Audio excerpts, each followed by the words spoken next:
Agora são 8 horas e 57 minutos. A Carol Nogueira está no Salão Verde com os líderes dos partidos aqui na Câmara. Bom dia, Carol. Bom, a gente vai ver o que vai acontecer essa tarde. A sessão, de qualquer forma, não vai ser presidida pelo presidente Rodrigo Maia, que está fora nesse momento como presidente da República, não é isso?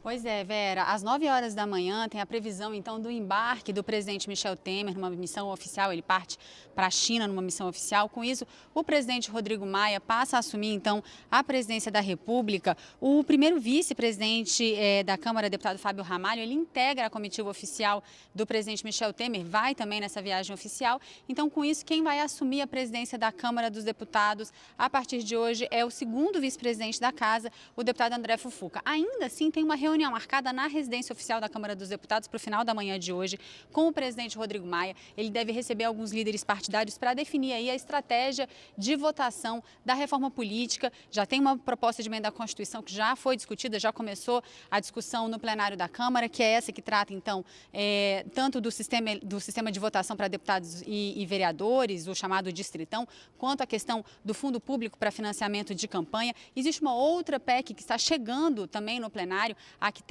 foi relatada pela deputada Sheridan, que trata do fim das coligações e também da cláusula de desempenho. Eles devem definir, então, qual que vai ser a estratégia, o que deve ser votado em primeiro lugar. Antes da viagem, antes de se afastar, numa reunião ontem, o presidente Michel Temer levou aos deputados também quais são as prioridades do governo para esse momento de afastamento, né? Ele citou essas duas medidas provisórias que estão na pauta do plenário, tanto a MP do Novo Refis, a 783, que já está aí na pauta há algum tempo, quanto a 777, que trata dessa taxa, a chamada, a chamada TLP, que trata aí do fim do subsídio nos juros para os empréstimos concedidos pelo BNDES. O presidente Michel Temer citou também a importância da votação da nova meta fiscal, que está em discussão nesse momento na Comissão Mista de Orçamento. A gente vai conversar sobre tudo isso com o líder do PP, que está aqui com a gente, o deputado Arthur Lira, e também com o deputado Zé Geraldo, que é vice-líder do governo, também acompanha essa discussão com a gente. Deputado, bom dia. Sua expectativa para essa reunião de hoje de manhã, o que deve acontecer, então,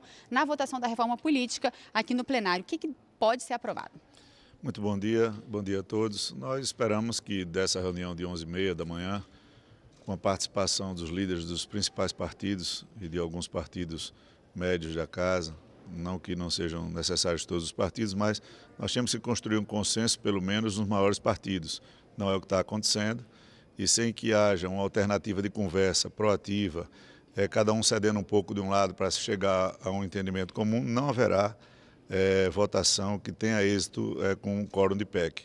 A PEC que chega também, que a relatora deputada Sheridan, ela vai enfrentar problemas, como destaques de aumento da cláusula de barreira, pode haver a supressão da federação, o fim de coligações para 2018. Então, todas as duas PECs elas têm pontos polêmicos. É necessário que os líderes hoje tenham bastante parcimônia, junto com os presidentes de partidos, reúnam suas bancadas, para que nós tenhamos êxito essa semana e consigamos terminar com esse assunto, porque senão nós chegaremos em 2018 sem nenhuma alteração, que é muito ruim.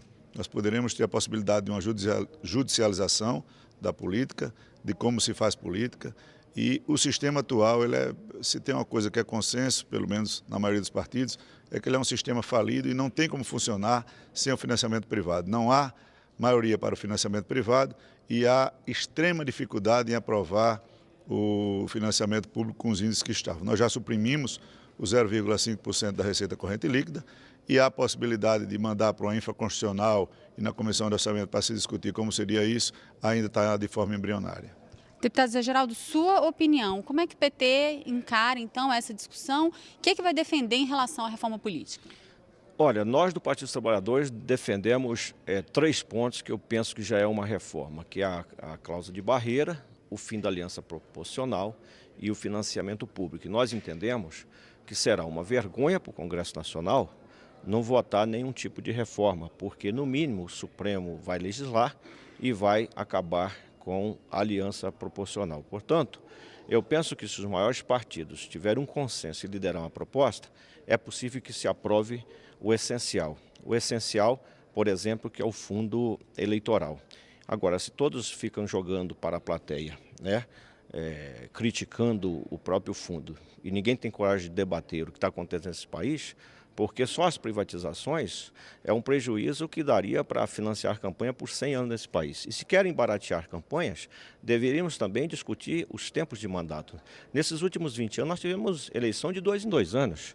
Mandatos de 4 anos é um absurdo. Então é claro que nós temos muita eleição nesse país. Termina uma eleição, começa outra. Termina de prefeito, começa de governador, presidente, deputados. Aí depois, então não tem cabimento, é preciso também discutir o barateamento das campanhas. Não basta discutir 3,5 bilhões, porque isso também não é suficiente. Vai continuar tendo a participação do capital privado, não empresarial, mas da pessoa física. Então, o ideal seria que nós não tivéssemos nas eleições no Brasil a intervenção da pessoa física. E se tiver, temos que ter com limite. O PT defende que nós temos que limitar. Não tem essa história do cidadão financiar 1 milhão para um deputado, 1 milhão para o governador. Tem que ter um limite, porque senão as campanhas continuarão sendo caras e muitas cadeiras aqui no Congresso Nacional continuarão sendo compradas como sempre foram. Eu acho que tem uma maioria que parece que quer que fique do jeito que está, que é a velha política, e essa velha política não funciona mais aqui em Brasília. Distritão, o senhor acha que passa? Eu penso que o Distritão não tem chance mais de passar. Nós estamos hoje exatamente entre o fundo eleitoral e fim de aliança proporcional, uma cláusula de barreira, que já há um acordo entre os pequenos partidos, com formação de federação.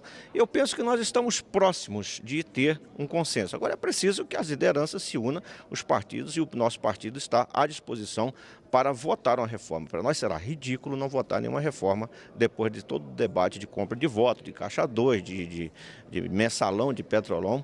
É uma desmoralização para o Congresso Nacional.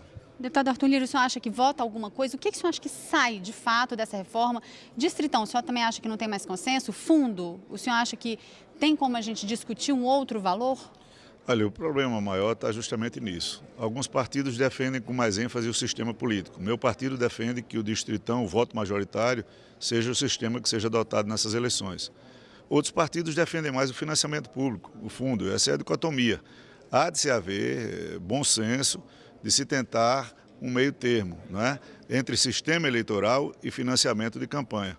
Eu sou totalmente a favor de que volte o financiamento privado, com limites, com regras, com valores, com clareza, com isenção.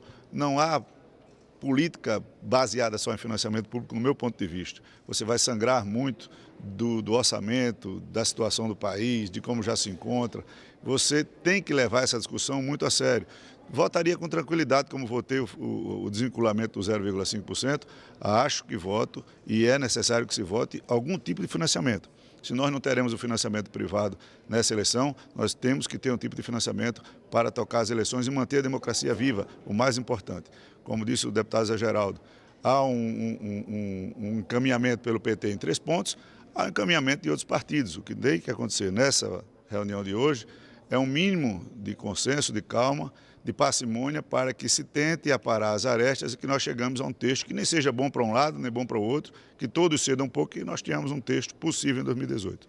Deputado, e essas prioridades apontadas pelo governo, pelo presidente Michel Temer antes da viagem dele, esse novo refis, também a medida provisória que muda aí a taxa do BNDES e a revisão da meta fiscal. Como é que o senhor acha que vai ser a discussão disso?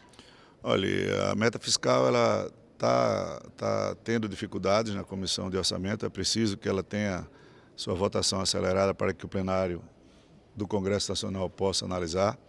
Tem-se a TLP, que é polêmica, mas é necessária. Você tira ali um nicho de privilegiados que recebiam subsídios do BNDES, você democratiza para os pequenos e médios essa mesma condição. Há o outro lado que diz, não, você está encarecendo juros, você está quebrando com o sistema de fomento. A dicotomia é polêmica, deveremos terminar de votar ela. E a questão do refis, é necessário que a parte econômica do governo entenda que tem que deixar de fazer refis virtuais e venha para a prática da realidade. O que foi proposto pelo governo não está tendo adesão, não terá exequidade, não será exequível, né?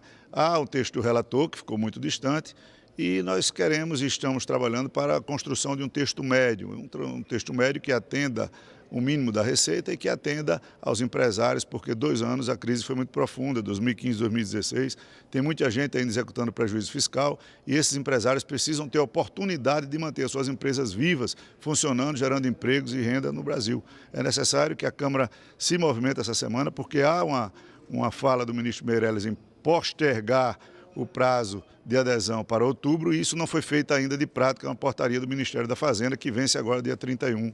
Então, se não houver a postergação, a Câmara tem que se posicionar com um texto ou com outro de consenso no dia de hoje ou no dia de amanhã com relação a essa matéria para que o Senado possa apreciá-la no dia seguinte. Deputado Zé Geraldo, sua avaliação sobre essas duas medidas provisórias e a meta fiscal, o senhor acha que alguma delas consegue algum sucesso?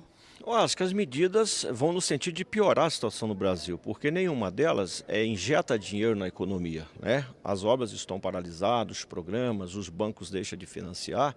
Eu penso que o governo está totalmente perdido. Um governo que fala em tirar R$10 do salário mínimo, que privatiza a Casa da Moeda, já diz tudo.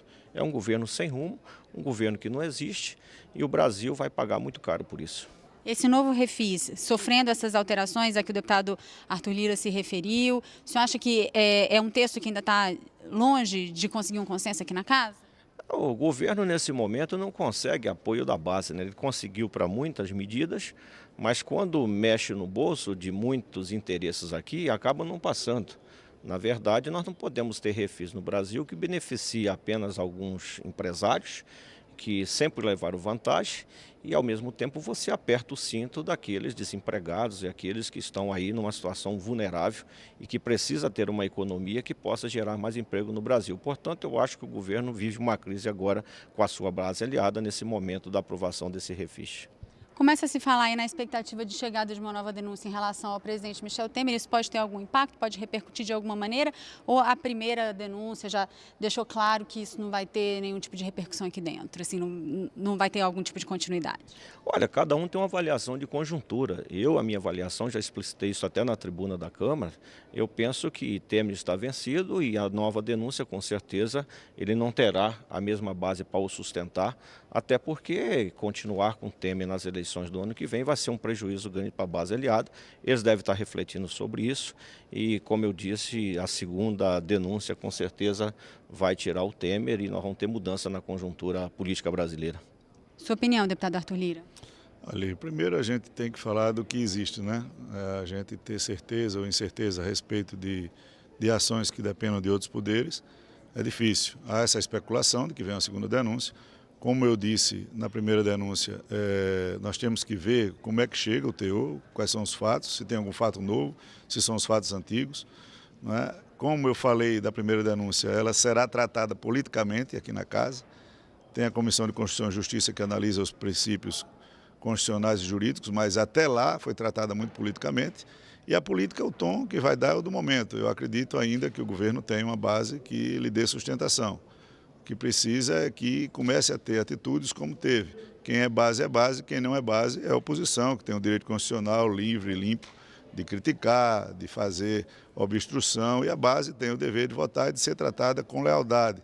Então, o governo fazendo e partindo desse paradigma de tratar os desiguais de maneira desigual, eu acho que ele terá ainda condição de continuar governando e evitar 3, 4 eleições até o final do ano que vem, o que é insustentável para uma economia de qualquer país sério. Nós não temos condição de fazer uma eleição agora, uma troca, uma eleição em março e uma eleição em outubro. É muita desestabilidade política para um país aguentar com a economia. Deputado Arthur Lira, deputado Zé Geraldo, obrigada pela participação de vocês aqui com a gente hoje. A gente volta ao estúdio com a Vera. Obrigada, Carol, deputados.